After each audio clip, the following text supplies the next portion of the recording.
Welcome, dear listeners. I'm Jonathan Carlin. And I'm Benjamin Carlin. And we invite you to join us through the Griffin door, your one-way ticket to the enchanting world of Harry Potter. So grab your wands, dust off your broomsticks, and join us as we unlock the treasures behind Chamber of Secrets, Chapter 13, The Very Secret Diary. Oh boy, oh boy, oh boy. The Very Secret Diary. Dude, this one I feel like last time I thought we were going to go long, and I feel like for sure this one's going to go the same way. I know. This is such a big chapter. It's a very important chapter. And I will say right off the cuff that like if I had any layer of like cynicism about the series ever, I think one of the big things that I've often like kind of stuck my foot down a little bit hard on is the belief that the design of the Horcrux concept was not conceived as of Chamber of Secrets. Yeah. And I might be backtracking on that position. I had a similar note in this chapter. I was like, ooh, is this the Horcrux acting upon Harry? Yes. Yeah. I know, in a way that like I think it's so small and like circumspect that it's like it's not something that it stands out as like a major plot point, but there's a couple of what otherwise might be like received as like throwaway lines where I was like, oh man, maybe they're not. Maybe it is a real thing. Like maybe the Horcrux was dialed in from the very beginning, because I think there's a couple of instances where Harry's relationship with the diary is unique in a way that really can't be explained almost any other way. Yeah, I agree. It does seem, and I'm sure we will get to it. It is a little bit suspicious. It's a little suspicious. So yeah. I'm excited for that, because if anything, there's nothing I like more than being proven wrong. Yeah, you know, it's like okay. And this is like the advantage of reading it this way, I think, and like diving in, because it's seriously line by line. And there's some other points where I was like, I never realized this exact thing for like, especially like one of the very last things that happens in the chapter. I was like, I don't think I realized that. Okay, well, I'm fascinated to hear about it. Yeah, because I mean, you're definitely right. Like, I think it's even something like the podcast premise in general is that like you and I have studied Harry Potter so kind of aggressively throughout the past decade. Yeah. In the name of like crafting all of our theories and stuff like that. And so we're both on like a kind of like constant carousel of re-listening through the stories. We're always on the lookout for like little details that we missed in the past. But I think the thing that's so easy to glaze over, like for example, like I listen a lot like on the weekends if I'm doing like yard work. And so like I'll have Audible playing in my ears. It's at 2x speed. I know the story inside out. So like, I mean, I could fall asleep and miss 40 minutes, pick it back up, and I'm not even... Right, you didn't miss anything. I'm not remotely lost. Your brain just fills in the gap. It does, yes. Yeah. It fills in the gap, but that is what's so different. It's I'm like, well, we say we're experts, but I know, here like, I am being like, wait, what? Do I remember this line of dialogue at all? Right, Yeah. So that's very important all of a sudden. Jeez. So very enlightening. But before we dive on in, we have a couple of fun announcements. We do have a couple of fun little announcements here. So first of all, we announced earlier, like way back at the beginning of the year, that we were launching our Wizarding Candle Club. Yes, indeed. Where we would have a candle of the month, and we launched with our pretty obvious candle, which was, you guys, thank you so much for if you've bought a pretty obvious candle. I hope you like, that's like one of my favorite ones we've ever done. But this month is extra special. The April candle of the month is literally called the Griffin door. The Griffin. This is the Griffin door candle, like not Gryffindor, the Griffin door, like the podcast. Like the podcast. This is the official podcast candle. And it is like a sugary lemon smell. So it's supposed to like remind you of the headmaster's office behind the Griffin door. Yes, indeed. Yes. Yeah. No, I think it honestly, it's one of those two where it's like the lemon scent is really nice. It's like so subtle. I mean, yeah, you said the word sugary, which I think can come like you can imagine like sort of like an over the topness, but it's not. It's not. It's like, the sugary part is like, it's very subtle. Yeah. But it's, I mean, if you like that, like any of like the citrus flavored candles, it's more citrus than sugar, but the sugar's there. It's there.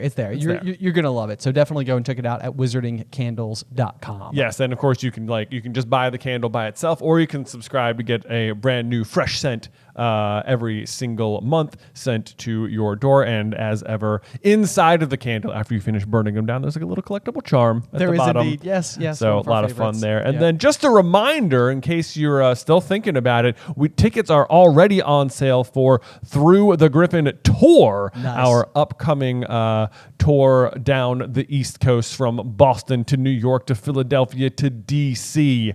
So if you want to check out those, there's links in the description there. We're going to be doing live episodes of the podcast, and we have mapped it out, and it is going to work out perfectly that the first date on the tour will be the start of Prisoner of Azkaban. Yes. I know, it's working out so well. Like we did, okay, I wish we could say we planned that, but we didn't. We didn't. Yeah. But it did work. It worked out so great, extremely well. So it's like if you're there for like even like the Boston show, it's like you're gonna see us like crack the book. I know. I'm very excited. The Boston show especially is chapter 1, Prisoner of Azkaban. Yes. And then the next 3 chapters. So if you're in New York, that'll be chapter 2. If you are in Philadelphia, that'll be chapter 3. And if you are in DC, that'll be chapter 4. Yeah. So if you really want to see me in particular squirm, the everything to do with Aunt Marge is there's something it's the Umbridge effect. It's like it's too real. It's too like you've known someone like this. But there's one line in particular where she's referring to Harry's mom that just makes me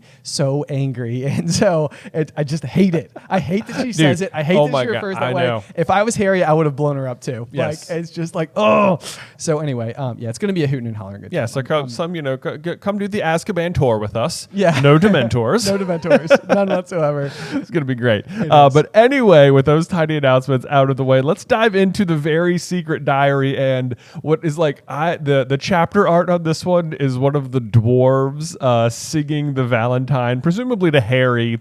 And it looking at the dwarf makes me cringe, not because it's like bad artwork, but because I can feel the embarrassment from here, staring at the image. Yes. The thought of this happening to me is so bad. I know. Yeah. So this is interesting for like a myriad of reasons, but like one, I think this is the first and only ever reference that we get in the wizarding world to dwarves. Yeah, existing. I think so. Yeah, which is always strange because I think in my head I have turned them into gnomes, like from the Weasley's garden. Oh, but yeah, it's still not that. But they're not that. Right. So we have gnomes, dwarves, elves, and goblins, all 4 completely different things. Completely different entities. Yeah. So dwarves only ever show up inside of this chapter. They seem pretty I'm thinking of like stout, but like a rugby player stout. You know, like very strong. What's interesting to me is how go with the flow they are with the assignment, combined with how like rough and tumble they are. Yes, yeah, exactly, Right. exactly. Like it seems like they are otherwise probably found to be like rude or like maybe not like a pleasant experience, but for some reason maybe they're just big fans of Gilderoy Lockhart. Indeed. And given the opportunity to be involved in any of his projects is just so like I'm there. Right? Yeah. Yeah. It's Just worth getting after. But you're absolutely right. I mean, it's cringe-tacular. This practice that we'll see inside of this chapter of delivering Valentines, I believe, and I can't even remember if it was something that was like maybe just like 1 or 2 years of my high school experience, but I feel like you could buy like a rose or like a carnation or something for like $2 to $4, and like you could have it delivered to like your Valentine. Yeah, I think like versions of exactly what Lockhart sets up does exist, and possibly to the point where it is like people will like go around the school and like sing a song or something, like I want to say maybe when I was in 6th grade this was a thing, or like I know like around like Christmas, like the choir department would like go caroling or something. Okay. And I want to say I would bet that there are schools where this is just a tradition, and it's like it's Valentine's Day, so guess what? It's fundraising for the choir. If you want us to go sing us a song to someone, we will. We will. And it will be, and like, so like when I read it, that like he's arranged this, I'm like, it's not really the worst idea. No. Like it's not like, honestly, he throws it together kind of in a snap too. It's like, this isn't the worst thing he does. Like it is horribly embarrassing for Harry. And clearly, like if he was a more competent teacher, I think everyone would be on board with it. Yes. Yeah. Yes, indeed. But at this point he is offended, like, everyone. That's exactly it. Yeah. I think he refers to Flitwick. He's like, you slide You dog. slide dog. It's like, what on earth is going on there? I know. He's also like encouraging people to ask Snape about love potions, which are just like so against school rules. I know, yeah. It's like even Slughorn, who's like a little fast and loose with rules, is sort of like, yeah, this is the most dangerous potion in the room. Yeah. You know, so like that would literally be like going in front of your high school and being like, and go ask any of your chemistry teachers if they can whip up some crystal meth for you. Right? It's like, yeah, you sly dog. It's like, no, don't do that. Gilderoy, what are you doing? Stop it. It's like, that's really bad. Why would you suggest that to students? Yeah. They're going to ask. Yeah. Anyway, so but yeah, no, you're right. I do think there's a total like tonal shift I think attached to, because honestly, even like the Great Hall, it seems like when Harry goes in for like the Christmas holidays, I think there's like warm snowflakes that fall and dissolve on your face or whatever, and it's like it seems so like fun and cozy and joyous. And then like when he walks in the Great Hall this time, there's like little like heart-shaped confetti that's like falling in his bacon, and it's like one of those like logistical things where it's like on the one hand it's really fun, and then on this hand it's like it's really not fun. It's really not fun. Yeah, it's like my perspective has changed, and I'm not into it this time. Right. Even though it's not really altogether that different. So Nope. anyway, we'll get to it in due course. We shall. So I think in just going right into the chapter here, I want to say there's a mistake on in like the second sentence. Okay, where lay it on me. It says there was it's talking about Hermione being in the hospital. It says there was a flurry of rumor about her disappearance, and I'm pretty sure it should say there was a furry of rumor about her disappearance. Oh, air horn sounds. Nailed it. I was looking at the second sentence, and I'm like, I don't know what he's talking about. What am I missing here? Oh man, yeah. No, that's all. Just taking the opportunity to make a nice corny joke there. Yeah, no, that was amazing. That was amazing for the people in the back. Yeah, no, I love it. But yeah, so Hermione, it sounds like honestly her polyjuice gone wrong. It's a good thing that Madame Pomfrey is not one to ask questions, because a several week recovery time effectively in it's the like hospital. A month. Yeah, it's like because they do it over Christmas break. Yeah, you're right. And she doesn't get out until the start of February. Right. Yeah. It is crazy. This is a serious affliction that she's found herself with. So, good to know that she has slowly de-whiskerified, or it says her spirits were greatly improved by the fact that all of her hair had gone from her face and her eyes were turning slowly back to brown. Yeah, that's good. I love how I feel this is a chapter where I feel like Ron is completely on fire the entire time. Yeah, we had a conversation. I agree with you completely. Yeah. We had a conversation about let's see, Deathly Hallows, how Ron like immediately sort of seems to like detect something intangible in the air about like why all of a sudden like the taboo may be in place, and he's always been the least to accept like just saying Voldemort's name, but like he's like no, like given the circumstances, like let's say you know who. Yeah. And he's like, it feels cursed to something. Right. And it's just like, and he's totally right. He is. I mean, nail on the head. And it was so funny because me and you just talked about it yesterday. Yeah. And as I'm reading this chapter, I was like, man, Ron maybe has like a killer instinct for this stuff. That is. I was like, there is a video to be had about like Ron's like secret power or something, where he has like his instincts are just like good. Yes, like very super sensory. For sure. Like on like a magical level or something. It seems. Yes. Not just like he's got good instincts. Like there's something like intangible that he's like able to grasp in the air or something. Yeah. No, I know. I mean, it would be really interesting to learn if there was like an additional piece of magic. And now that we've like caught notice of it, I know. I'll be curious if we pick up any more of it. Like nose to the ground on it. But like, so anyway, I like his this first page here. He's just like, if I'd sprouted whiskers, I'd take a break from work. And it's just like, Ron, that is a good call. That's a good call. But I like how Hermione's like, don't be silly, Ron. I've got to keep up. Like, for real, dude. Being a cat is not an excuse for not doing my work. What?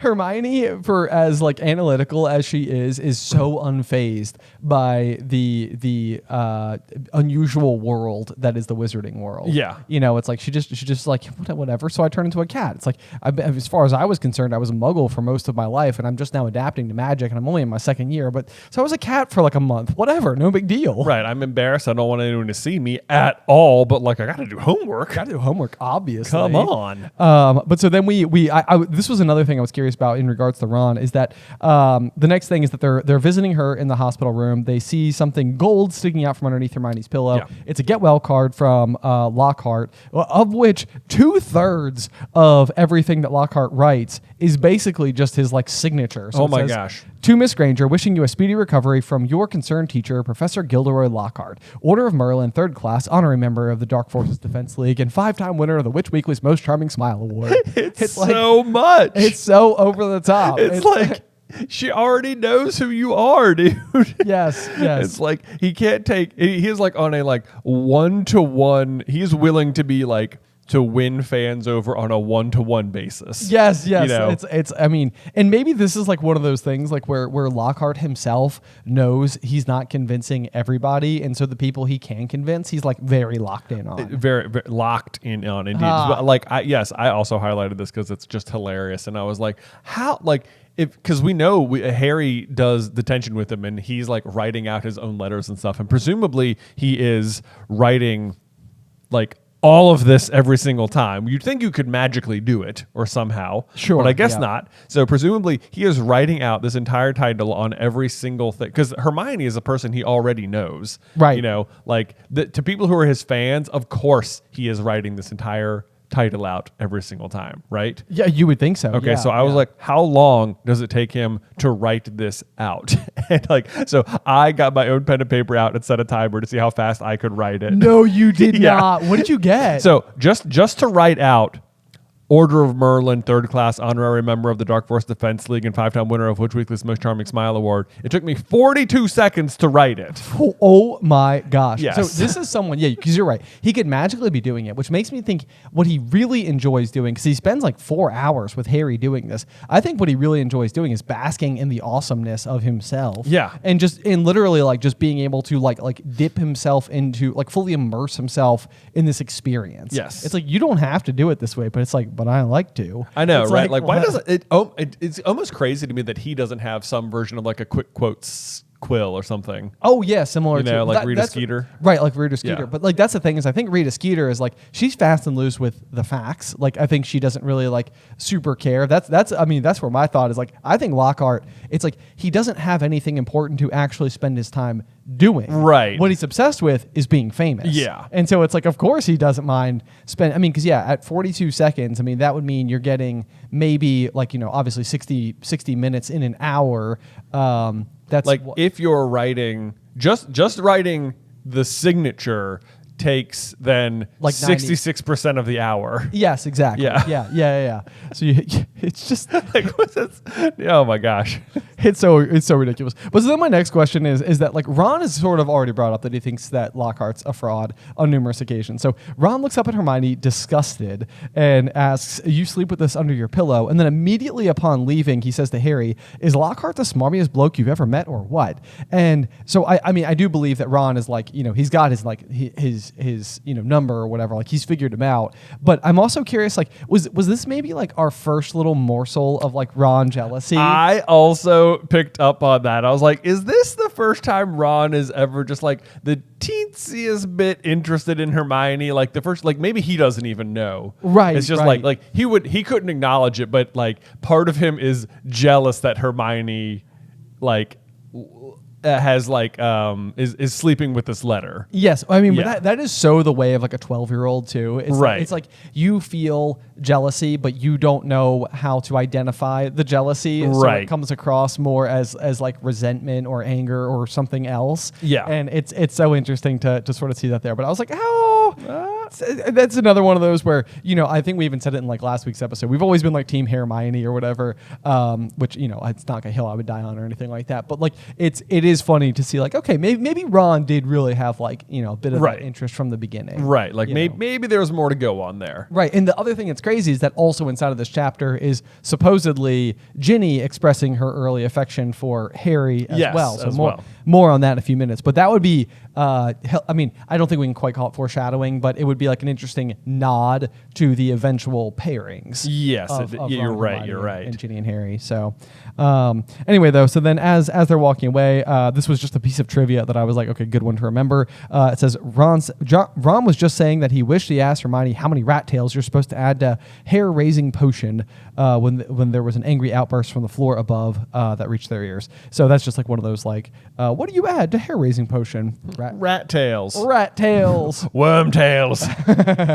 Basically. Basically. That's I wonder if is that a sly nod to Peter Pettigrew being like a hair-raising character or something? I could see that. Yeah, I could see like that. it's rat tail because he's called Wormtail, which is what a rat's tail is. Right. Yeah. Yes. I mean, he is pretty hair-raising. He's pretty creepy. There's no doubt about that. Yeah. So maybe that is a slight nod to that in some way. Right. Let's see. Then they hear Filch complaining about having to mop all night, which again doesn't make sense because magic exists. So the fact that you're making this poor man do Muggle labor in your magic castle is do it. terrible. Yep. But once again, so this is what I was curious about is that me and you have been identifying like the potential laser vision coming from the basilisk because there's like the scorch marks, the melted Colin Creevey's camera, nearly headless Nick being like blackened by the attack, and so as this one was unfolding a little bit, and there's like water all over the floor, and it's coming from Moaning Myrtle's bathroom. It was sort of like one of those like, okay, keep on the lookout for any potential, like flame burn marks, marks or something. So obviously I don't think that there were any in this particular instance, but there's also not an accompanying attack. No, there's not. Although, okay, so here's an interesting question because a lot of water flowing everywhere, which makes you think basilisk, but is it really just Moaning Myrtle freaking out because the diary has been thrown? Oh, yeah, the water here is because of Myrtle Okay. Yeah, this isn't the basilisk this time. So no basilisk situation. This is just Myrtle causing a ruckus. Right. Okay. Yeah. It's interesting that Ginny tries to get rid of the diary in the bathroom where the chamber is. That is sort of interesting, because it almost even this to me feels like the obvious, like when you go back and look at it again. I don't know if you can call it foreshadowing, but like the fact that the diary was being thrown at Myrtle and Myrtle is the victim of the basilisk attack and the diary is Tom Riddle for all intents and purposes. It's like everyone's returning to the scene of the crime. They really are. I guess maybe you were trying to destroy it there because the bathroom's out of order, so like no one would like find it or something. And we talked about that earlier in the chapter. I that was like one of those where I was like, did we just glaze over the fact that this is an out of order bathroom, or is this the first time it's ever actually specifically said the out of order bathroom? No, it is because they say they like ignore it as always, so it's said out of order the whole time. It's like what is out of order about it? Or is it just that they don't want students there because of the attack? Because of the attack, or because of Moaning Myrtle, or because something. like what could they possibly not fix? Why can't they just repair okay, this bathroom's fixed? Yeah, I have no idea. Why should it ever be out of order? It doesn't seem like it should be a problem. Doesn't seem like it should be a problem. Yeah, but by the way, I mean, maybe it's just one of those things where they're just like, it's not pleasant in there. Just don't go deal with it. There's another bathroom one floor up. It's haunted. Yeah, right. It's haunted. And this is a castle that's definitely not full of ghosts, so we don't want you to encounter a ghost. Yeah. It is full of ghosts. That was sarcasm. Right. Yeah. So, let's see. So they go in there. They talk to Myrtle. Harry makes the very fair point. But it can't hurt you if someone throws something at you. I mean, you just go right through you. This is so. I like specifically. Yeah. It says, but it can't hurt you if somebody throws something at you. Said Harry reasonably. I mean, it would just go right through you, wouldn't it? This is. I wrote a note and I was like, is the narrator of the book suggesting something about Harry's tone here? Yeah. Like, because it is one of those things where it's like, in my mind, it's like one of those where it's like, if you're speaking to a ghost and their lack of solid statedness is an aspect of their existence at this point in time, it might be considered a little bit like lacking in respect to be like, well, what's the matter to you if somebody throws something at you? It can't hurt you. It's like, it's the principle of the thing. Right. Like, yeah, you still shouldn't throw things at people. Right. It's like when people throw things at me, it's not always the physical impact that's the problem. Yeah. It's the fact that they thought to throw something at me. Exactly. but apparently the narrator disagrees. But the narrator's like, completely reasonable question. No. It's okay. It's always okay to throw stuff at ghosts. They can't feel it. Right. Do you ever have any feeling as to who is narrating the story? Is there ever anything you give any thought to? No. Okay. Yeah. I know. Yeah, it's like one of those. It's like it almost feels like it could be like a theory in and of itself. It's like, who is telling the story? Who's writing this down? Who knew everything? Right. Yeah. Hermione, maybe. I don't know. There is the very meta theory that works with this book that Harry himself is like the real Gilderoy Lockhart. Oh, sure. And that so you have Harry Potter, instead of so Gilderoy is like a character inside of the Harry Potter books, but the real life Harry Potter is then the one writing the books. Oh, right. And he's writing all these fantastical tales about things he's done, like Harry Potter in the Chamber of Secrets and Harry Potter and the Prisoner of Azkaban. Yes, and he's written himself as the hero. It's just gadding with ghouls. But then I this is always like my other, to take it one step further, it's always one of those where it's like you can't even Harry doing his best to make himself sound humble and important can't skate past the important things that Hermione has solved. Yeah. So, it's like Hermione is so absolutely vital to everyone's success. Yeah. That it's sort of like, should it be Hermione? Yeah. Is she our real hero? But anyway, so so that being said, I just thought that was a funny question because I highlighted the reasonably. That's really what made it stand out to me. I was like, okay, yeah. it's like almost like a little bit of opinion, right, shaking its way through there. You're right. So next up, there's this line. This chapter is a masterclass in the characters getting new information and being so close to getting the right, the vital information, but whiffing on it left and right. They are really starting to get close here. Harry asks, "Who threw it at you anyway?" And it's just I don't know. I was just sitting like you, Ben. And it's just if Myrtle had just said, Ginny Weasley, it'd be right. We were close. We were close. We should totally McGodely go and talk to that girl. Yeah.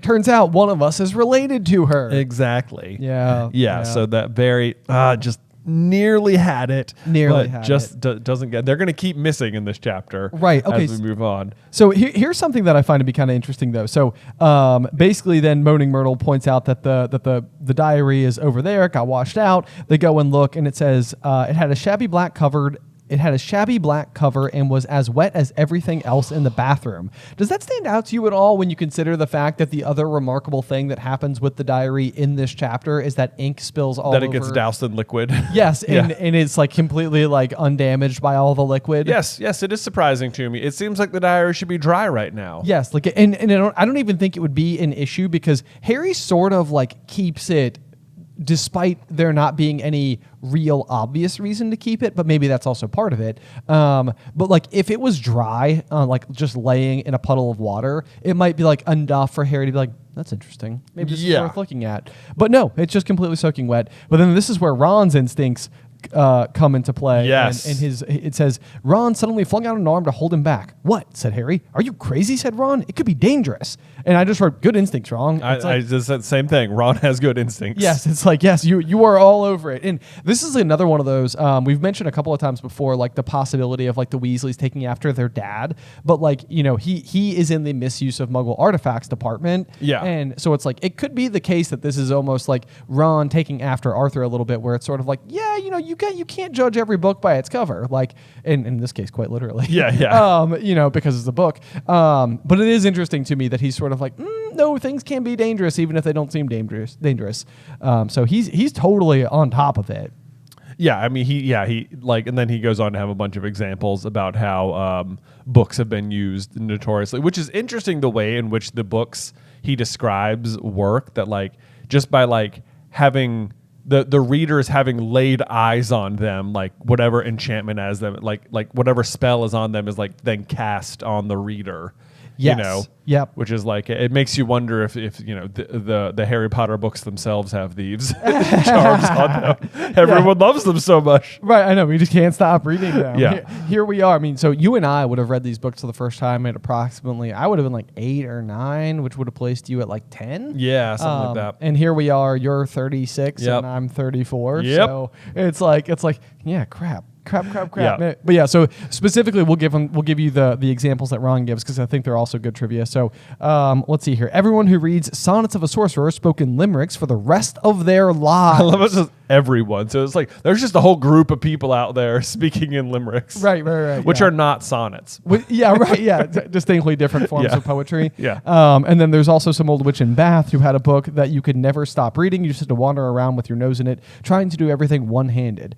This has always sort of like alluded to me to like you've almost seen this person out in the wild before who's just kind of like got their nose stuck in a book. Yeah. Despite the fact that they're like that they are out in the wild, that they're out grocery shopping or they're out like at a coffee shop. It's like I mean they're just like sort of like trapped away. So that to me almost felt like a little bit of like a little like wink to those like people, the serial readers out there. Yep. I do love how like Ron like despite his good instinct, despite his list of examples, and despite him actually winning Harry over, is like all right. Harry is like, okay, fine, you've got a point. But YOLO, let's do it anyway. I am the chosen one. Chosen one. And actually, I say YOLO, which, if you don't know, means you only live once. But of course, for Harry, it's more like you only live 3 times. Yeah, right. Yeah, defy his death at least twice. Yeah, for certainly. Very impressive. So anyway, but yeah, so then we start to get like a little bit of like some early information. This was oddly more momentous than I expected it to be from myself. But basically, it's just the looking at the year on the cover told him that it's 50 years old, which must mean this is almost like more of a planner, possibly. Did you get that vibe at all? Like, it's like it was interesting. Like whenever I've had like a journal or something, it hasn't been laid out with like dates on it or anything. Yeah, like a journal to me is more like just a blank book. Yeah, to me it's more like a blank book, and so this seemed like it must have been bought to be used in the year that it was purchased in. Yes. So you can probably assume that it was bought like in January no, but that wouldn't make sense because why would Tom Riddle have been at Vauxhall Road in January? I guess he could have bought it over Christmas break. No, he definitely would have stayed at Hogwarts. He definitely want to stay because even in this chapter, he's asking if he can stay over summer break. Yeah, so it's just kind of odd. Yeah, so I guess maybe he just bought a diary halfway through the year to use. Or I guess some journals or planners will start like in June or something. Yeah, I mean, I guess he could have. They'll be like an academic one or something. Yeah, right. The summer break before. I think at some point in time when we learn more about Tom Riddle later, it says that like he goes off into London on his own, even as like a young boy before he's been recruited. So I wonder, I mean, especially considering the fact that this diary is important enough for him to convert into a Horcrux, it must be the case that something attached to the occasion of him going to Vauxhall Road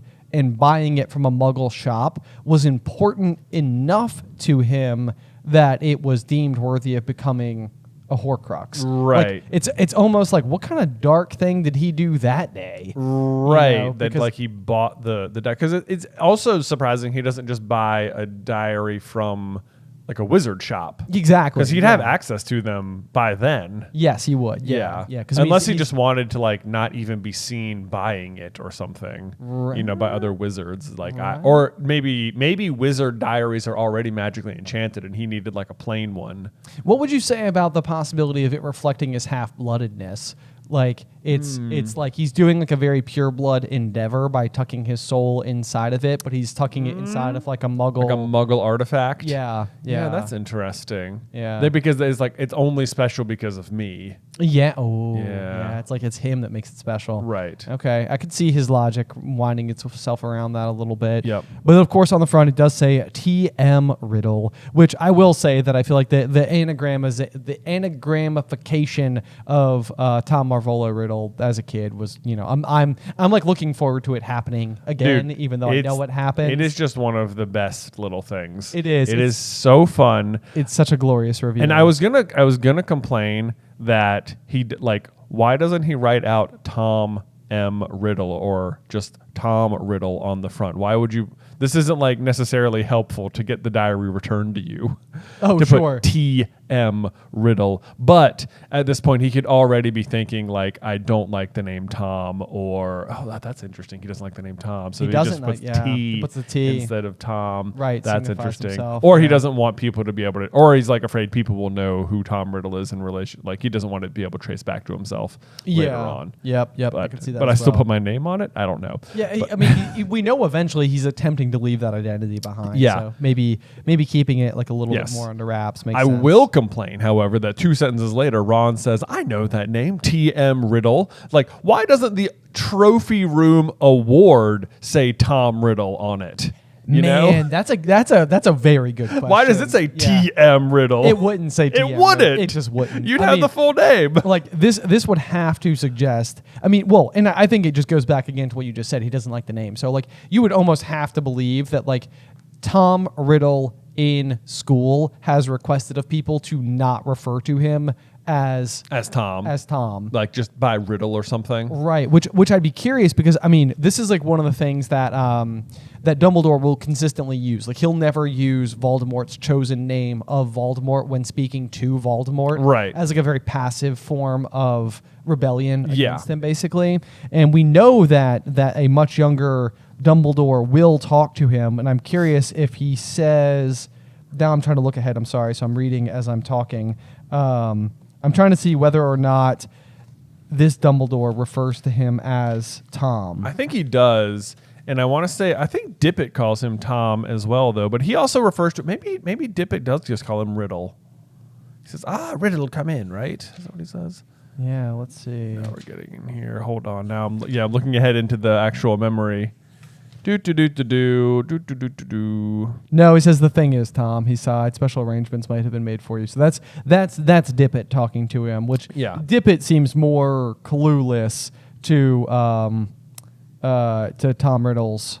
Right. I get the feeling that, okay, so here's my thought then, is that like, because at this point, Tom Riddle is also just like incredibly charming and good. Yes. Like at that stuff. So I think he probably doesn't like the name Tom, but he is smart enough to like never correct people about it, to just like let it happen and just be charming in the meantime. That's a good point. Because like too. Slughorn calls him Tom too. You're right. Yeah, that's a very good point. So, I mean, and I actually think it's an interesting observation as well about like what is involved with being charming. It's like you're not in the business of correcting people, right? Because the very nature of correcting somebody is like the antithesis of charm. Right. You know, it's like you want everyone to leave every exchange with you feeling positive, not corrected. Right. So yeah, no, that is kind of interesting. So maybe it's like one of those things he has to hold on to. But then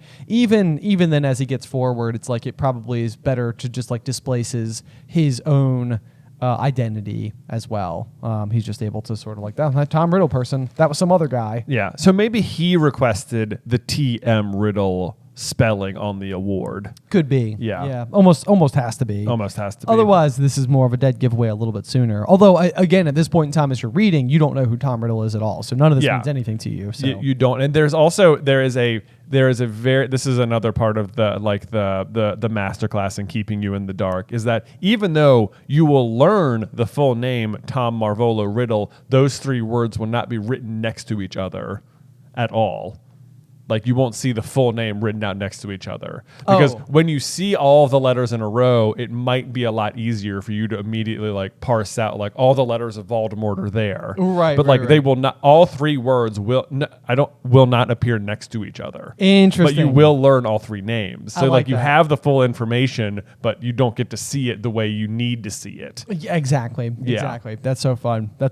Yeah. But the other thing I find to be kind of hilarious is just the fact that Ron has burp slugs all over the trophy. Yeah. And so it's almost like he's needed to like attempt to wipe off all the filth. Yeah. It's like you got to keep scrubbing, buddy. Yeah. Ron thinks he spent an hour cleaning that name. It's like it needs a lot more cleaning than that. Maybe even just throw it into a kiln. Yeah. Melt it down for parts. Mm-hmm. Yeah, there we go. Yeah. But then here's more. There's another good misdirect here where because Harry reads the Vauxhall Road, which he recognizes as a Muggle shop, and Harry immediately assumes he must have been Muggle-born, which is just like immediately makes you think like Tom Riddle's not a pure blood, not the heir of Slytherin.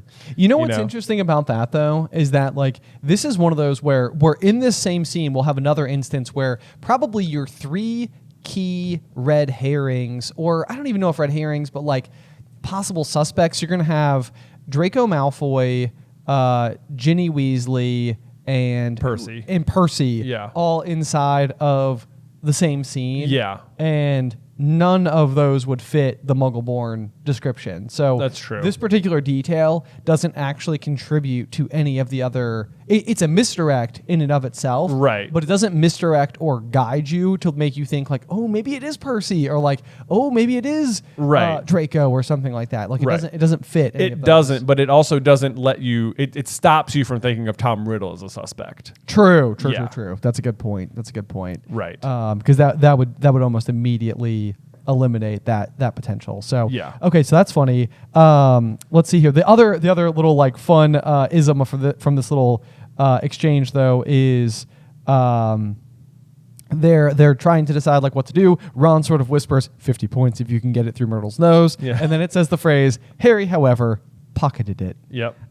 Pocketed it. Pocketed it. This is like a hard. Yeah. Go ahead. This is just every book uses the phrase at some point in time. Pocketed it, and it's because I think Jim Dale, when he was narrating the first book, Philosopher's Stone, mentioned that he had a really difficult time pronouncing this particular phrase. So then it was included for the sake of this. Like it's just like a little inside joke. That's like an inside joke between the narrator of the book. Yeah. So that's just like one of those things where I saw it and I was like, oh my God, there's the words. That's hilarious. Even as I was saying it, pocketed it. Pocketed it. It is kind of hard to say. Yeah. Yeah.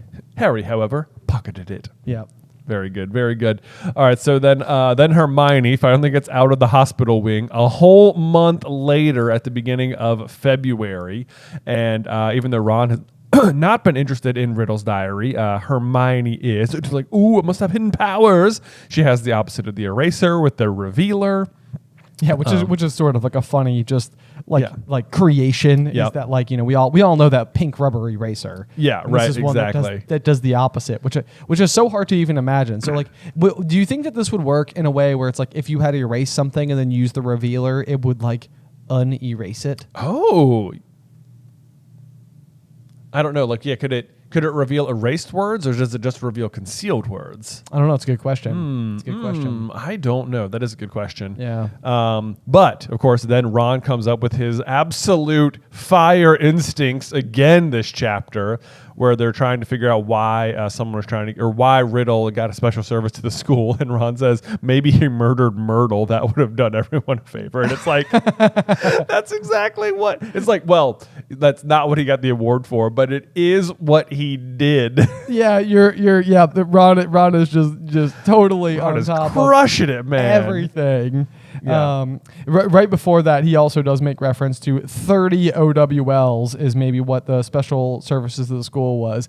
That was just also something I highlighted because it's not possible. Not possible. You can only get 12 because that's the number of classes that they teach, and Percy does get all 12. And if you recall, Hermione's taking all 12 classes in the next book, and the only way she's able to do that is with the time turner. So ipso facto, Percy had time turner. Yeah. Which is not, it's not crazy to think about. Like if they gave Hermione one, it's like it's not unusual to think that like she's not the first person they've ever made. Right. It sounds like like when we have really exceptional students, like sometimes we make this accommodation. Right. Yeah, there's something you got to do. Yeah. I do maybe you murder. Myrtled. Wow. Myrtle. Wow, I cannot. Murdered Myrtle. Pocketed it. Oh my gosh, I asked for that one. That's so funny. Yeah, I can't believe that I didn't even highlight that. Oh, I can't believe you did either. I know. I was like, what do you got next? Oh, of course. Yeah, That one. yeah, that one. That did happen. Yeah, where Ron guesses exactly what Tom Riddle did. Yep. I thought so. This is one of those things that so Hermione starts trying to get the revealed text in the diary, and she uses a spell that I think this is one of those like trivia spells. It says like Apparicium, I guess, which is kind of sounds like a Apparicium. I don't know. Yeah. But like if this one made me laugh because if you've played Hogwarts Legacy at all, you will know that about every 10 steps you take, you're going to want to cast the spell Revelio just to see if maybe this room has something hiding in it. Revelio. Yeah, so let me tell you what. If you've only played like 30 minutes of Hogwarts Legacy, you've heard your characters yell out Revelio about 1,000,000 times already. So the fact that there are any other revealing spells at all that you could ever use is garbage to me. You didn't even try Revelio, Hermione. Yeah, come on, Hermione. Jeez. Anyway, that's all I wanted to bring up there. There you go. Yeah. Yeah. It's like got its own button on the game. It's like, all the other spells you got like hotkey over here and you can change it around. It's like, no, you'll always need this one. This is just square. Yeah. You're always on the lookout. Yeah. That's hilarious. That's hilarious. Let's see. Maybe Riddle got the diary for Christmas and just couldn't be bothered filling it in. Okay, so this is the thing. This is the only thing I thought Ron is like. His only miss is that Ron is saying, "I'm telling you, there's nothing to find in the diary." He's like, "Oh yeah." At first he thought it was a dangerous book, and now he's convinced there's nothing in it. But it's like at the same rate, it's like. He says he got a diary for Christmas and couldn't be bothered filling it in. But it's like, but then why was someone trying to get rid of it, Ron? Why? Come on, man. Yeah. So he's been onto it, and then he sort of trips right there at the finish line. But here, I think, is the sentence maybe you were talking about earlier that indicates how the Horcruxes were perhaps already conceived from the very beginning. Yes. Yes. Yeah. So go ahead. Yeah, I was going to say. So the line is, and while Harry was sure he had never heard the name T.M. Riddle before, it still seemed to mean something to him, almost as though Riddle was a friend he had when he was very small and had half forgotten. But this was absurd. He never had friends before Hogwarts. Dudley had made sure of that. Just make sure we throw Dudley under the bus here randomly in chapter 13. It's like it's not under the bus. I mean. Yeah, the trolley. Yeah. We haven't thought about Dudley for one hot second, so yeah, his inclusion there is kind of like, all right, yeah, why not? But yeah, no, this is the line that I was talking about, where I underlined it. I said weird Horcrux power, and then I also said good continuity as my notes there, because it does seem like this is like.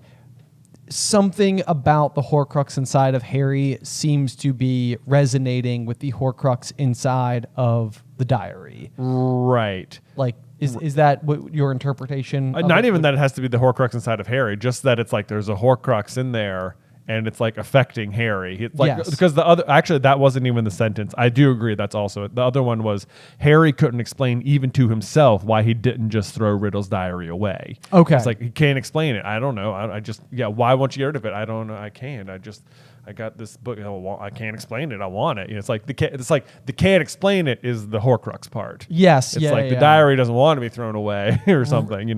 Maybe that's what's going on there. That's a good point as well. Yeah, where it's like the diary is sort of like no. I know who's got me right now. Like this is. Oh yeah, sure. Yeah. Yeah. This is who I want. This is what I was looking for. That's the other thing. It's like you might okay. That's a good point because it's almost like boy, it's so convenient. Harry picked up the diary. And it's like, is it convenient? Yeah. Or does the diary, the diary is alive. Yeah, and that's the thing is that like we know that that Voldemort is performing, I think, extremely rudimentary magic when he's in his non-physical form in the Forest of Albania. Like that's how he's like occupying rats and snakes and stuff.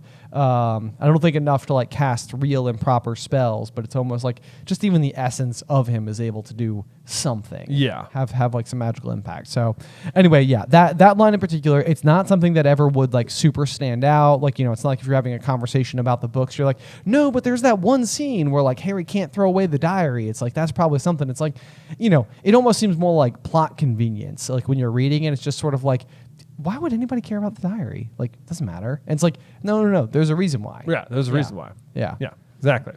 There we go.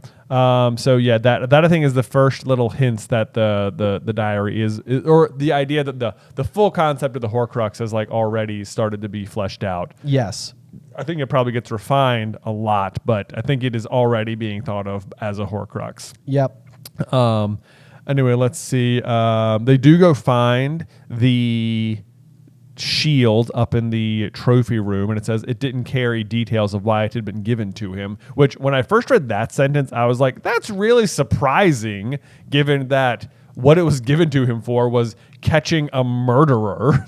I know. Yeah. I wonder if the optics of this situation look so bad because it's like a fellow student had like brought something into the school. So it's like, you don't want to like necessarily be like throwing shade at that. Yeah, I mean, it does get explained later on in the chapter, I think, why there's no explanation on it. Right. But it's like, yeah, when I read that, I was like, that's so weird given what he did. But it turns out it's not that weird. It is. I do think it's weird that his burnished gold shield was tucked away in a corner cabinet, because it's like, again, like, even if it doesn't say what he did is apparently very impressive. And if it's tucked away in a corner cabinet, like, how did Ron even puke on it, you know? That's like one of those where it's like, is this just sort of like his job was to polish every single item in this room, and this was in the room, and so he polished it in the cabinet. And now, you know, in that moment, Ron's probably like, this one's not even on display. Like, who cares? But I do like this idea, though. The fact that it's tucked away, to me, means that like Dumbledore went to the trophy room and is like, moving this. Yes, you know, 100%. Yeah, like because I think, as we will eventually learn, I don't think Dippet like had figured out that anything was askew with Tom. Not one iota. Yeah.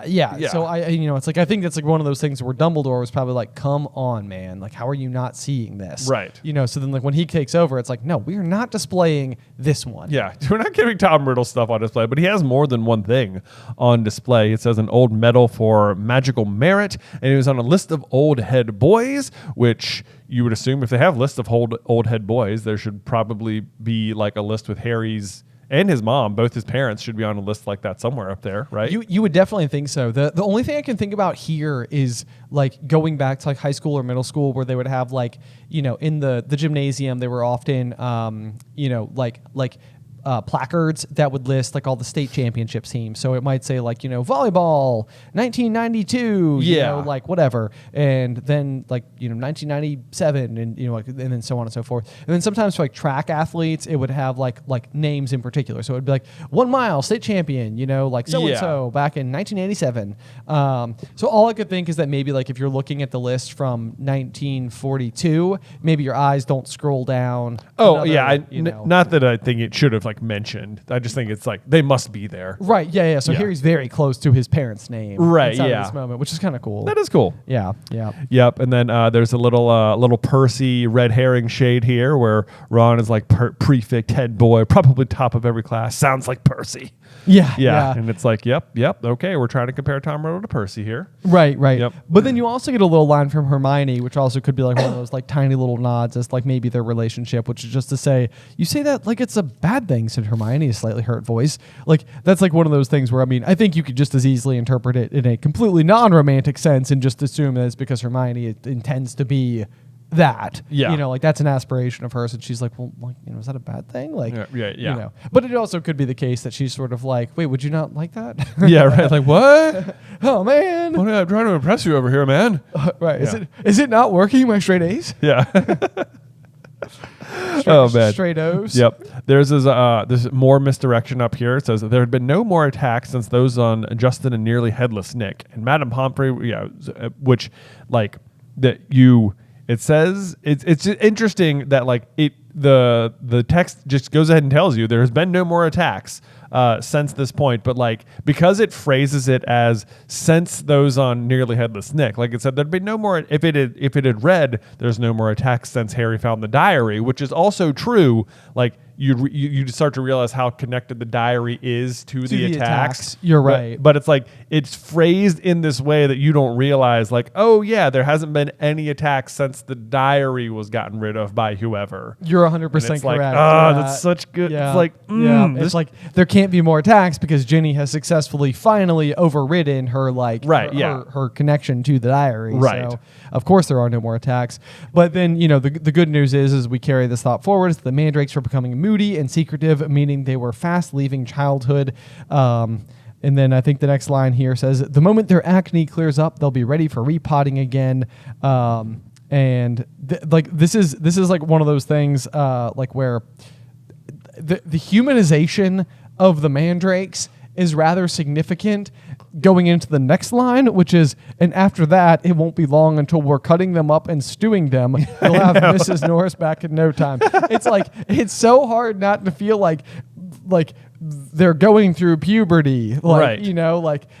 They're being moody and secretive, which, are hilariously is also probably characteristics right now of Ginny in particular. Right. Where it's just sort of like common teenager stuff. Right. We all go through it, But yeah, so I that was like the one thing I was like, man, it's hard to imagine something that's moody and secretive and going through acne and all that, and then we're going to cut them up to save other people. Right. It just seems like small little humans. Right. It is like a funny little, just like, no, but they are just plants. So they are just plants. It's fine. Whatever. Don't worry about them. Yep. Yep. Moving on, the rest of the school seems to notice that there hasn't been any attacks, and of course, Gilderoy Lockhart is taking all the credit he can. He tells McGonagall, like, I don't think there'll be any more trouble, Minerva. I think the chamber's been locked for good this time. The culprit must have known it was only a matter of time before I caught them. Rather sensible to stop now before I came down hard on him, which I was just like, yeah, nice of you to let him get in the first 4 attacks, though. Like, good for you. He is just so... I know. It really is. I said it, I think, a couple weeks ago, but I feel the same way. It's like I love Lockhart as an entity, like, from afar, but when I'm reading his actual words, I just hate him. Yes. To the core of my being. Right, yes. It's like, but in a very different way than I hate, like Marge, like I was saying earlier as well. Right. Where it's just like, he's just so insufferable. It's right. like, how could anyone be this arrogant? Right. Yeah. It's just like, at some point, it's like he knows he's a fraud, and he's like, he knows he's a fraud, and because like I know you're a fraud, but he's like, if I quadruple down on that, if that's the understanding that I'm a fraud, and I know but I do it anyway, then maybe I'm not. Maybe I caused you to doubt yourself. Twisted logic. Exactly. Twisted logic. It's just going on so far. It's way over the top. We know. Right, I know. It's like he's way too smart to be this successful at pulling something off, and so dumb to make himself so in the line of fire all the time and always. Yeah. It's just like, how could this be That's the case? the thing. It's like that's almost it. He's like, they can't like I'll just be so outlandish, they'll have to believe me, right, because no one could be that stupid. Like, I'll be so stupid, they'll have to believe me because someone couldn't be that stupid. Right. So I must be telling the truth. Right. Yeah. It's a very... Anyway, so as a reward or a celebration to himself or whatever, to celebrate the monster being gone, he decides to throw a Valentine's Day celebration, and he decorates the Great Hall. We talked about that a little bit earlier. By the time it's breakfast, a good 46 people have sent him Valentine cards, which this is like, so question, is he lying?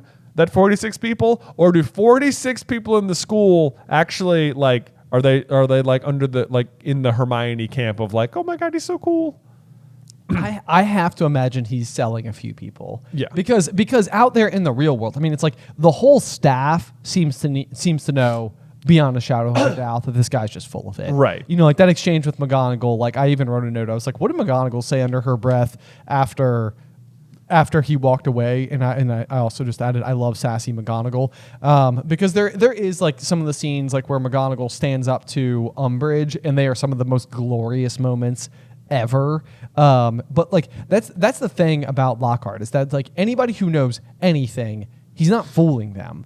but like anybody who doesn't know anything, he might still have the opportunity to fool them. So, and he is fooling Hermione successfully. And I can only imagine, like, even I can just sort of think back to like Lavender Brown or is it Parvati? Oh, Parvati, yeah. They're both kind of taken with like Trelawney. That's true. Next year, so like I could maybe see a world, and I guess there's also a world where like the students, like even if you suspect he's a bit like daft, like he almost has like the shield of like, well, Dumbledore hired me. Yes, it's like we all know Dumbledore's right. He hired Lockhart, so I guess he must be telling the truth. Well, and it's even tough when you're that age to have the awareness to question an adult. That's true. Ever, because like when you're a kid, you think, you just assume the adults in your life have it all figured out, that they know what they're talking about. Right. And upon becoming an adult, what you quickly realize is that we're all just figuring it out. Right. So it's like even if we have a reasonably firm understanding of what we're doing, for the most part, we're all still floundering. Yeah. So anyway, there's that. So yeah, I have no idea. 46 seems reasonable to me. Out of how many people are at school total? I always do this math. Like 200 or something. Yeah, maybe 200. So he's got about a quarter of the populace. Population. Kind of bought in. Yeah. All right. So there's that. So next up, Harry gets tackled by the dwarf guy and is about to get a Valentine for himself. And I think there is a little hint here where it says hot all over at the thought of being given a Valentine in front of a line of first years, which happened to include Ginny Weasley. Harry tried to escape. And it's like, is it the fact that Ginny's there that's making this embarrassing for you, Harry? Uh-oh. See, this chapter's all over it. It's all over it, yeah. It's like, wait a second. Does that mean that Harry has sort of like noticed Ginny a little bit? Like, is that like right? It's like, it would be embarrassing no matter what, but like, especially if Ginny's there. I know, yeah. That being said, though, I don't even know that it ever explicitly says inside of the book that Ginny is the one who sends him this particular... You are correct. It does not confirm that Ginny is the one who has sent it, but it has been confirmed out of universe that it is Ginny. Okay. Yes. Well, so one of the things that I find to be kind of interesting is that as many people as happen to show up on this particular situation, which once again, I stand by the belief that Harry might be cursed in some capacity with bad luck, because as all this is happening, like Draco Malfoy shows up, Percy Weasley shows up. Draco always shows up. Ginny's there. Embarrassing thing. Potter. Potter. Hold on. I'm coming. Hold my bag, Crab. I'm on my way, Harry. It's like I sort of love a world where Draco's like crashing through the hallways. He's like, no, I can't miss it. I had took my hair raising potion. Yeah, got my spider sense. But you want to know what's funny is, for all the people who are present, there are two characters who aren't present, and that would be Fred and George Weasley, who true. just one page later are... Harry is going to bed before anyone else in his dormitory because Fred and George were singing the phrase, "His eyes are as green as a fresh pickled toad." Right. And so this is like one of those situations where it's like, it's never actually said that it's Ginny who sends it. You think it's Fred and George? And you know who are two major pranksters? Dude, I would love that too. Yeah, right? I love that too. Would it not make sense? I mean, this feels like Fred and George's handiwork. It kind of does. It does, because I also cannot imagine Ginny doing this. I know. It's like the more you get to know Ginny, it doesn't fit anything about the way that she is, or any of like her swagger or confidence or overall. I know. Like by the time Ginny is a fifth year, she is arguably the most popular girl in school. Yeah, like, I think so. She is extremely cool. And this is like, I mean, for a girl who can barely talk to him, to send a singing Valentine that like loudly announces, "I wish he was mine." Yeah, right. And which then happens in front of her and all of her classmates. Right. It's like, boy, that is some boldness. Right. Yeah. And the real instance here is that if you're looking at it from Ginny's perspective, she's like, oh crap. If she's in fact the one who sent it. The other thing that kind of stood out to me about this particular poem is the phrase, "the hero who conquered the Dark Lord." Yeah, the fact that the phrase "the Dark Lord" in here, I circled that and I was like, this line is the theory fodder line. Yeah, because I mean that, I just said Fred and George, but like the one that might make sense here is we know that Ginny has been communicating quite a bit with Tom Riddle. Yeah. And so like the only people who ever refer to Voldemort as the Dark Lord are not usually his adversaries, but rather his... Just the Death Eaters. It's just the Death Eaters, Yeah. yeah. So it's kind of rare for anybody else to refer to them that way. So if Ginny has been so occupied by the essence of Voldemort, Tom Riddle himself, then maybe that might inform Like her. she's been exposed to the phrase "the Dark Lord" a Yes, bunch, yeah. as a way to name Voldemort. The other then, the other also suspect, or which could explain why Draco was there, is Draco, because his dad would have been a Death Eater. That's and also true. He would, of course, love to embarrass Harry. And he shows up. So I love the idea that Draco sends Harry a Valentine. Okay, now I'm loving the headcanon of Draco pacing in the dungeons, holding a diary of his own, trying to be like, hey, can I really rhyme pickled toad with Dark Lord, Yeah. or whatever, or blackboard. It's Yeah. like, it's a bit of a slant rhyme, isn't it? Yeah. It'll work. That's the real reason that Oh my gosh. he comes bustling in out of nowhere. Okay, let us know in the comments whether, I think it's confirmed that it was Ginny, but let us know, do you think it was Ginny, Fred and George, or Draco who sends Draco. Harry the Valentine? Yeah. It's and I think it's like disregard any information we might know out of universe. Right. Focus only on what's happening in page. What right is the now. best version of it? Because really, let's face it, Draco shows up in a hurry. Draco shows up in a hurry. Potter! I think we can all tell that he's a little bit out of breath. It says, "What's going on here?" But I think it's more like, "What's going on here, guys?" What's going on? What's going on? You got a Valentine? Who said that? Not me. Wow, this is so funny. Ha. Anyway, people will be crying with mirth, which I also I also underlined because I was like, just the idea. This whole scene is mortifying. It is so bad. If this happened to you, you'd be like, I'm dead. Yeah, I'm dead. Send me home. This is it. Yeah, look, we've been talking. I told you we were going to do long. We've been talking for 57 minutes now, and we haven't gotten into the diary yet. Well, we're doing our best. Here. We're getting there. We're- It's okay. We're just going to power forward. We're gonna power forward. Yeah. Yep.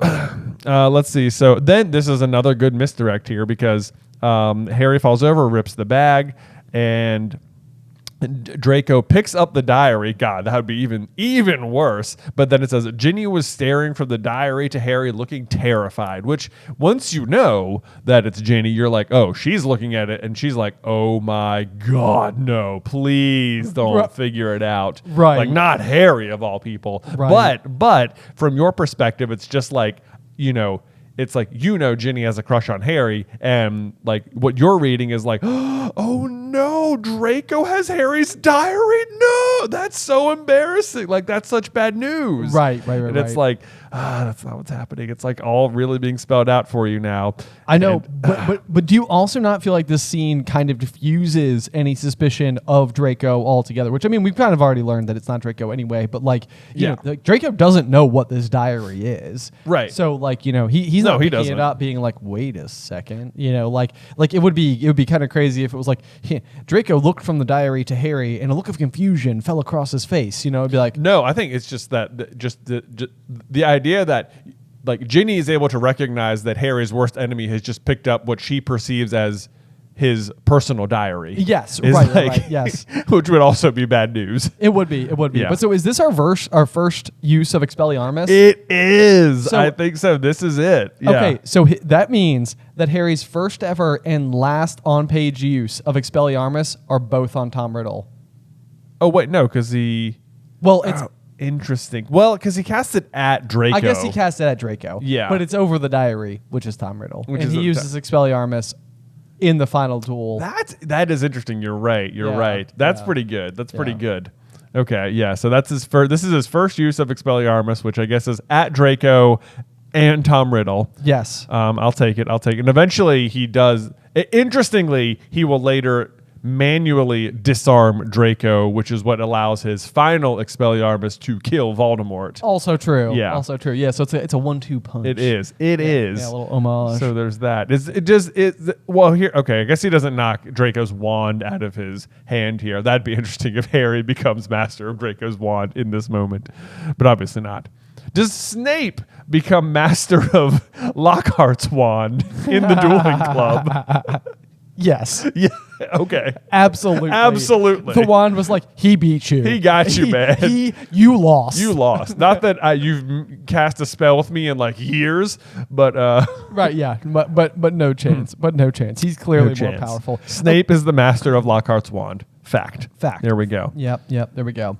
Okay, so let's scoot forward a little bit. We'll try to find our way inside of the diary. The one thing I want to touch on just barely at all is the fact that the ink that does pour all over all of Harry's books is scarlet ink, which is this. I mean, to me, this could be a trivia question. Like, it would be like, what is the color of Harry's ink that spills all over his books? Because Harry's writing in red ink. yes, exactly. What? Why is he writing in No, red ink? Harry. Kind of creepy. It's dude writing there. This is like a legitimate like psychological like thing where like when like teachers should like if they write in red ink, it's like more stress inducing. Like if they grade in red ink versus like green ink or something. For the teacher or for the student? For the, like if a student like if they mark up the paper in red ink, They're more likely to be a harsh. No, like when the student gets the paper back, it is more likely to give them a much more negative. Yeah, 100%. Like if you got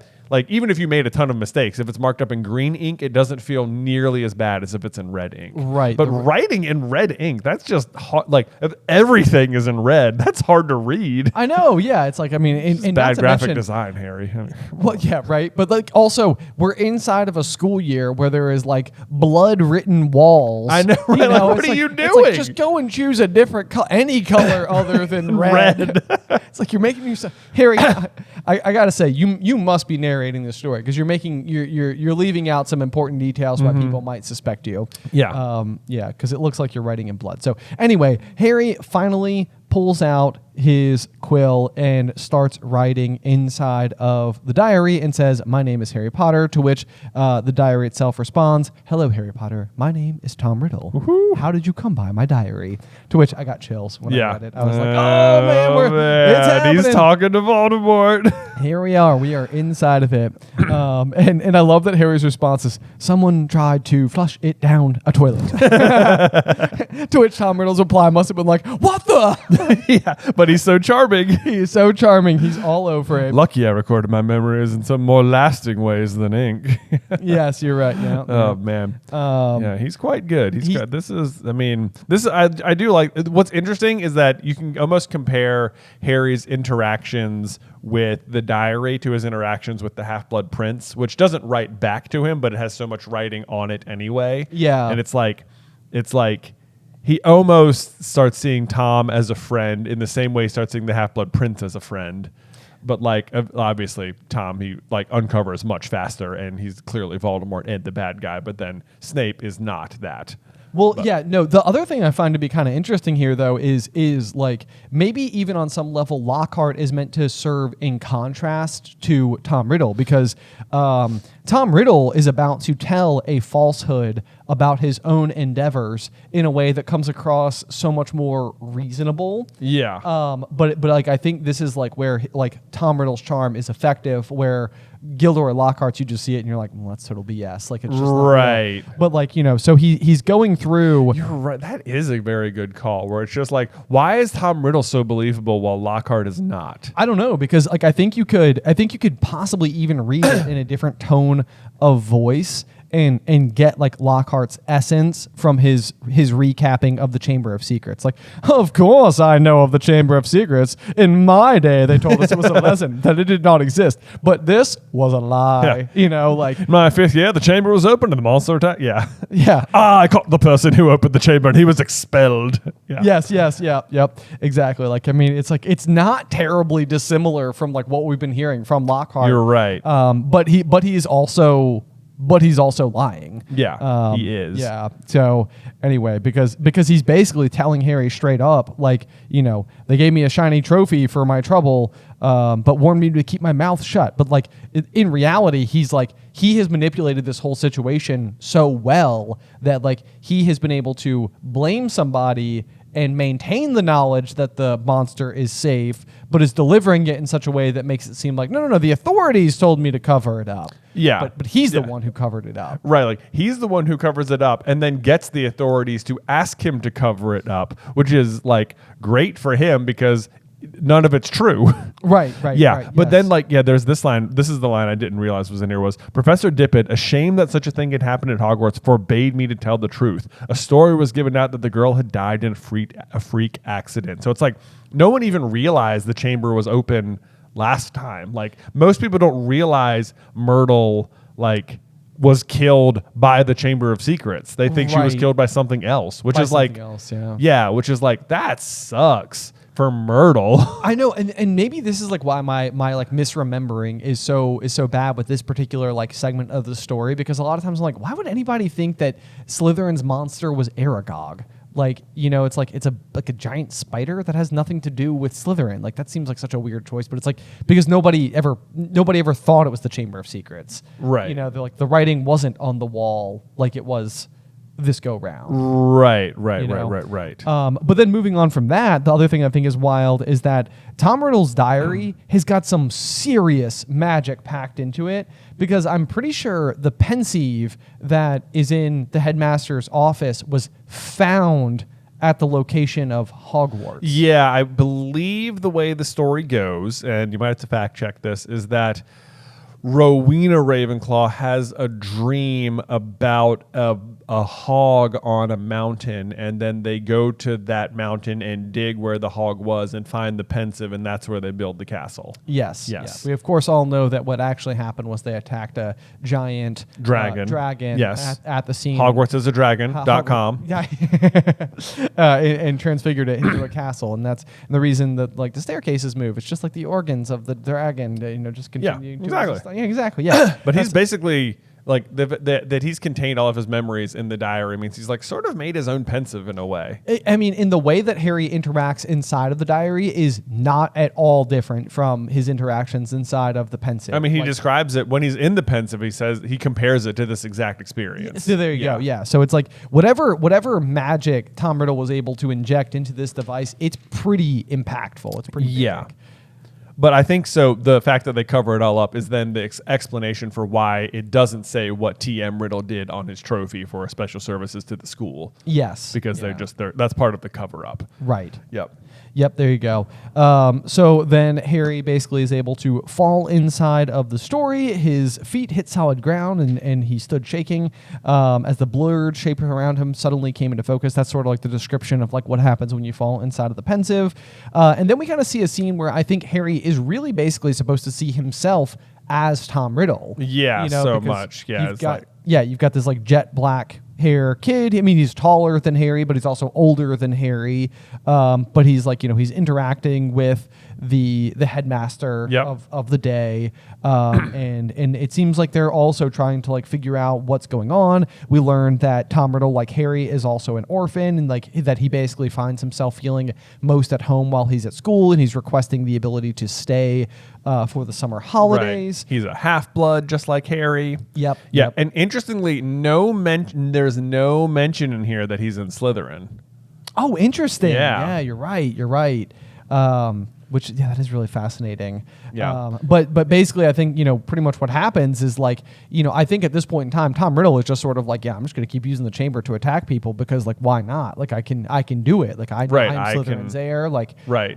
As far as he's concerned, it's his job to purge the school of the Muggleborns. Exactly. But then like the only reason why he's backtracking on it at all and even frames Hagrid at all is because Dippet's basically saying like, well, if we don't find out what's going on, we're gonna have to shut down the school. I know.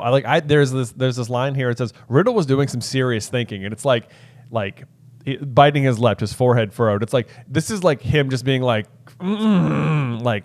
like he's having this real like Hogwarts is my home dilemma, like himself, which is like really, really interesting. Yes, that like it is. because like he is as far as he's concerned, he's like living up to his destiny here, but like he's like trying to weigh in this moment whether that's worth closing Hogwarts, and he ultimately decides it's not. I know, yeah. Yeah. I mean, and like this is the thing. We always make the joke about like how Voldemort couldn't even conquer a high school. Right. But it's like to him, Hogwarts is not a high school. Right. Like, his love for that place is actually like in his own extremely twisted way about as genuine as I think he can love anything. I think so. Yeah. Yeah. So- I think you're right. But so a page before that, though, we mentioned this earlier. You finally learn the middle name is Marvolo. It says Tom after my father, Marvolo after my grandfather. There you so go. there you go. There's Tom, 1, 2, 3 different words and a different line. That's probably not intentional or anything between that and the word Marvolo. And it's the only time you'll hear the word Marvolo for like several more books. Well, until the end of the chamber. Yeah. But you don't see the words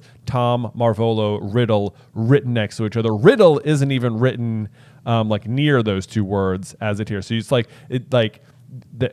it's very intentionally making sure you don't see all the letters right next to each other so that it is very not obvious. Because if you put the D in, like the VOL in Marvolo is maybe the closest you could get to being like, that sort of looks like Voldemort. But like there's no, if the Riddle was there too, you might be able to connect the D to the Vold, right? Like a little bit. You'd have 4 letters then. Yes, And yeah. you could maybe get like Voldemort out of it. But You're right. You're Yeah. right. Especially because like the name Marvolo is so unusual. it is. It's so like weird. Marvolo. Yeah, it's like that doesn't really track with anything. It's like that could stand out like a sore thumb to anybody who is attempting to uncover whatever this book's twist could be. Yeah. The other fun thing about that, I think we just made a video about, is all of the different language translations had to get like a little bit clever with what the various names were so that the anagram can still work. So I think it's in French. His middle name is like Elvis,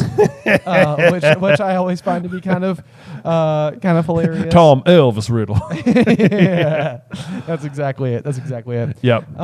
But so anyway, obviously Tom Riddle's reaction to the threat of the school being closed is like, okay, now I need to figure out a way to basically prevent that from happening. And he almost immediately seems to have an ace up his sleeve because He does. it seems like this whole thing happens the same night. He leaves Dippett's office. He encounters the auburn-haired Dumbledore in the hallway, which I have to include because that was a question we had in the Jay versus Ben ones, and I did not realize that Dumbledore was once a redhead, and that was just sort of like one of those things that always stuck out to me. Right. That's part of like the Rombledore theory. But yes, yeah. Which is the worst one, so I'm not even going to talk about it. But there is this line there where it says, "Well, hurry off to bed," said Dumbledore, giving Riddle exactly the kind of penetrating stare Harry knew so well, which is just like, that to me is Dumbledore actively reading his mind. Yes, I Like, agree. right there. He is just like, "Voop, I got it." So like earlier when he's like, it's not a matter of who, it's how. It's like, yeah, Dumbledore knows it's him. He Yes. just can't do anything about it. Right. Yep. Yeah. Exactly.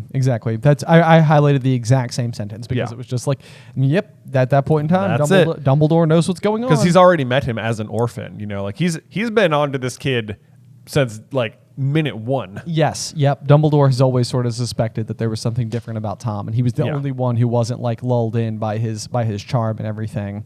So anyway, then as we trudge forward, like we know that Tom basically goes right down to the dungeons beneath the school where he's encountering Hagrid, who is attempting to coax Aragog. I always want to say Aragorn. I know. Aragog into a box. And this is like one of those moments as well where like when you're a young kid reading this chapter and you know Hagrid the way you know Hagrid. Yeah. And it's like, no, No. not Hagrid. But yeah, it seems like it's pretty conniving of Tom Riddle. Like he clearly has something like sorted. Like he knows who he's supposed to go and frame essentially right away. Which honestly, Dippet, it seems like should have probably been like just maybe a teensy bit more like suspicious of like, hey, we're gonna have to close the school unless we can figure this out. Solved it. Yeah. Like, hey, what do you know? Like an hour later. Right. The person I told that we might have to close the school happened to be the one who also Happened to solved catch it. And he even asks him, he's like, "Do you know something about it?" He's like, "No. Why? No. Huh? No. Why? Hold on, give me an hour." yeah. Give me like 40. Yeah. tops. Yeah. I'm gonna get to the bottom of this. Yeah. What is crazy though, and this is something I don't like, maybe didn't 1,000% put together, but upon the reread here, so yeah, they go down, they corner Hagrid, and let me find the exact line here. It says, let's see, and out it came, something that made Harry let out a long, piercing scream unheard by anyone. A vast, low-slung, hairy body and a tangle of black legs, a gleam of many eyes, and a pair of razor-sharp pincers. Riddle raised his wand again, but he was too late. The thing bowled him over as it scuttled away, tearing up the corridor and out of sight. Riddle scrambled to his feet, looking after it. He raised his wand, but the huge boy leapt on him, seized his wand, and threw him back down, yelling no. Okay, so all in all, he corners him. He blasts Hagrid back. Aragog gets out, bowls Riddle over, and before Tom can go like chase down Aragog. It's God, I know. Now I played it in your brain. I'm sorry. Before he can go chase down the spider, Hagrid jumps on him and just starts wailing on him. Which, ouch, that hurt. Yes. But the point is that Aragog gets away in this scene. Right? And yet Hagrid is expelled, which means Tom has no proof at all that it was Hagrid. Oh man, yeah, it's really just his word against Hagrid's, and Tom is so respected and so charismatic that he gets Hagrid expelled and his wand broken. Like he does not have the monster in hand. No, all doesn't. He has is I saw Hagrid with a giant spider, and that's enough. That is enough. That is so terrible. It is very frustrating. Yeah, because that's the thing, is that we know Aragog makes it out of the castle into the forest. Right. Finds a home, does all the rest, has a family. That's frustrating. It is. Frustrating. But it's also the type of thing like where I feel like Hagrid is so kind. And like Hagrid would know he was guilty of housing an animal he wasn't supposed to have. But like, there's a piece of me that's like, I wonder if Hagrid just had any defense at all. It's just like, I had a spider. Right. Right. It's like, but I think it speaks probably greater to like the greater like prejudices in the wizarding world. It definitely does. That like they all don't like Hagrid because they can tell something's wrong with him. Yeah. There's obviously there's I say something wrong. Yeah. They can tell something's different about him. They don't know what it is, but they don't like it. Exactly. They suspect what it is, and they really don't like that. Yeah. Yeah. But obviously, if you know Hagrid, there's nothing wrong with him at all. Yeah. No. Of course. Yeah. So anyway, but that basically rounds us off to the end of the chapter. Harry like wakes up in his bed. He's sweating and shaking. Ron looks over to him and he says, "What's up?" And Harry ends the chapter with the sentence, "It was Hagrid, Ron. Hagrid opened the Chamber of Secrets 50 years ago." So imagine little young us sitting on the end of our bed, listening to our dad read us this story and knowing it's going to be a week before we get any more information. I know. Because, oh my gosh. It's like, it's impossible to get back into that mindset because it's just like, I can't. It's like, that meant that little me had to spend a whole week thinking Hagrid was guilty. Yeah. Yeah, I know. You're like, and it seems pretty. That's the thing is that like Tom Riddle sells you the reader. I know. Huh. And Harry. The worst. Anyway, but that closes out chapter 13. It does. Fitting number for the chapter, being as dark Truly. as it is.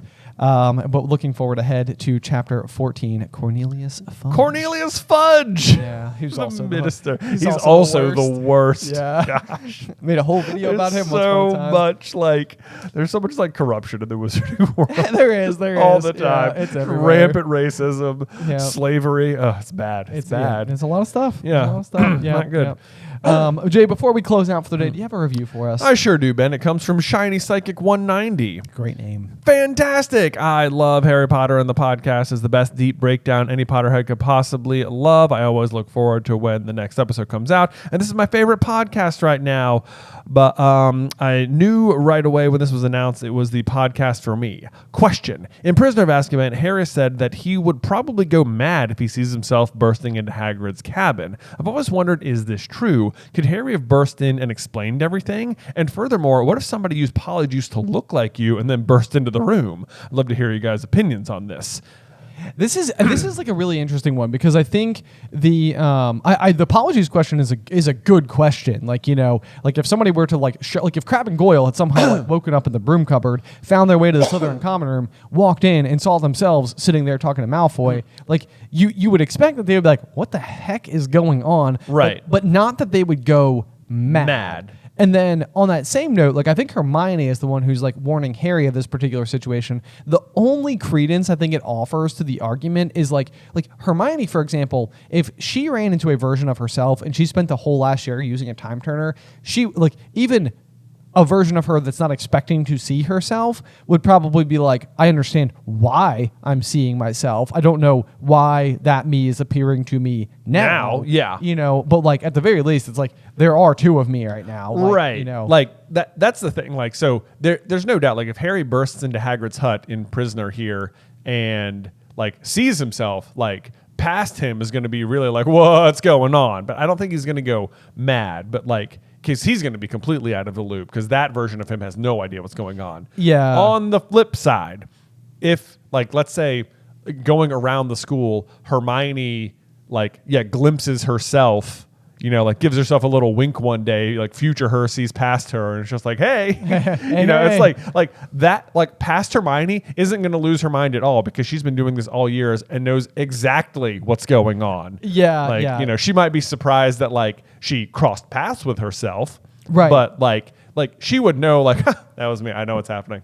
Right. You know, like it's not going to be that surprising to her. Yes. Yeah. I think the explanation is like one of those where it's like, it's plausible enough to where you're like, man, it would be really weird if I ran into another version of myself just going on the street. Like that would screw with you in a pretty big way. Right. And so to me, I think that this is like one of those like plot convenience answers a little bit where it's like the easiest thing would be to just go and talk to the other people and like let them know what's up. But I think possibly the other potential issue is that, like, especially from a writing perspective, what happens in Harry Potter when it comes to time travel has always happened the whole time. Yeah. So you would never have the course of events that led to the evening that you had if you interjected. So like if Harry had burst in and told them like, hey, no, don't go into the Whomping Willow, like blah, blah, blah, like they would obviously not go into the Whomping Willow because then they would be completely informed as to everything that's going to happen. And that would completely screw with like the current time. But like future him could never come back and warn him not to have done that. Yes, because exactly. future him wouldn't have done it either because when future him was in the past, future him would have showed up and told him the same thing. Exactly. So I think the real issue is that like because timelines are absolute in the world of Harry Potter and time travel, it's like there is no like maybe that's where it can make you go crazy is if you broke the laws of time. It's like that might be like what might ultimately make you go mad. Right. Is that it's like if like no matter what, every single time, Harry and Hermione are always there. They're always hiding in the woods behind the pumpkin patch or whatever. Like they always throw the stone that hits Harry in the back of the head. Like these are all things that happen the first time, they happen the second time, they will happen in perpetuity all the time and for always until like, you know, like because they can't not. Right. And so that would be the thing. Like if for some reason he did go and burst in, it's like he didn't experience that the first time and he had to experience that the first time. So it's like it makes time so wimbly wombly. It does. And it's like then there is, I mean, the example at the end of Prisoner where like Harry does see himself, but like that thinks it's his dad is that's a very I think that's a really clever one. It is too, yes, it is very clever because like that's like Harry knowing he has the power of what he thinks his father would be able to do, and it's like his own belief that it was his dad and his knowledge that he did in the past that allows him to do it in the future. Right, exactly. Yeah. It's like this. Like, does that make sense? It's like no. It's like that's unbelievable. Bootstrap paradox. Is that what's going on there? Yeah, something a little bit like that. But it's like that's a very fun one. So I don't think it would actually make you go mad, especially if you were. Like if you'd been using time magic a lot, like you might almost expect something like this to happen eventually. That's what I think too, especially like Yeah. with Hermione just like running to him from the hallways, or if she's like using the same broom cupboard to like always like step into to like do the time turner, so that like Right. like they can she can go through both like it seems like she would be like landing in approximately the same locations a bunch. Yeah. So Yeah. So I don't think it's as much of a problem as we like it as it is presented to be. yeah, but really what it comes down to is that they couldn't or wouldn't ever interject because they didn't know beforehand that they were going to need to use the time turner after the fact, and therefore like maybe that could provide an opportunity for you to do that. Like that's always one of those things where like if you're sitting in your chair and you're like, okay, if time travel exists, future me, come back to me right now in the next 3, 2, 1, and you open your eyes and you look up, and it's like, if time travel existed and you remembered this moment happening, then future you, to prove to current you, could travel back to this moment to know that it was going to happen right now. Right. Like that's like the way that we can all test time travel. Right. It's like if it existed, future us would rely, would commit to whatever. Unless future you knows that you can't do that. Unless future you knows that. Yeah. And that it would break the rules. It would break the rules. Right. It would distort the entire timeline reality. So time travel, always extremely weird. It's always one of those things, and I think everyone who ever introduces it to the story knows the dangers of doing it, because it can overpower everything so quickly. It's like one of those things, like everyone seems to find it like really confusing, but everyone also seems to like sort of love it because everyone keeps using it. I know, yeah. It's like whenever it's like, oh, it's time travel. Although that was my number one rule going into Avengers. Endgame. Yes, Avengers Endgame. I was like, not time travel. I'm okay. I want any explanation that's not time travel. And then I struggled watching the whole theater experience because I was like, oh, it's time travel. It's time travel. It's like, I did not want it to be time travel. But it was like, and then it's time travel. You're like, oh, we're back in the first movie. Oh, they did the thing. Oh, now they know this. Oh, it's kind of cool. I don't know. Yeah. Yeah. I mean, it ended up working out in some ways. Yeah. Anyway, there you go. Tony's talking to his dad. That's kind of special. Yeah. That's kind of special. All right, guys. Thank you so much for tuning into this week's episode. Until next time. Yeah. Tune in next time to Chapter 14, Cornelius Fudge Through the Griffin Door. Today's episode was edited by Ethan Edghill. Vaishon Brandon does our art. Catherine Stein is our production manager, and the show is hosted by me and Jonathan Carlin.